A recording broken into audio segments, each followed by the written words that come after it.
Getting some seat belts in here. Not that, you know, there's any other safety features, but at least I won't fly through the windshield when it, you know, the dash comes through my face if I crash. But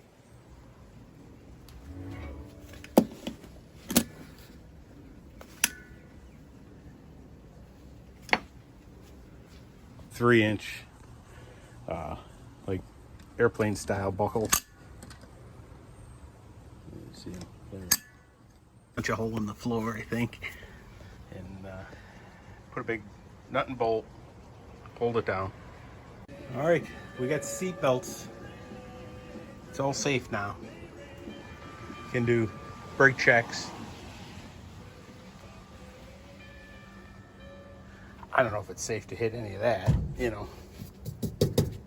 Probably no airbag there. But at least you won't slide out of your seat when you're doing donuts.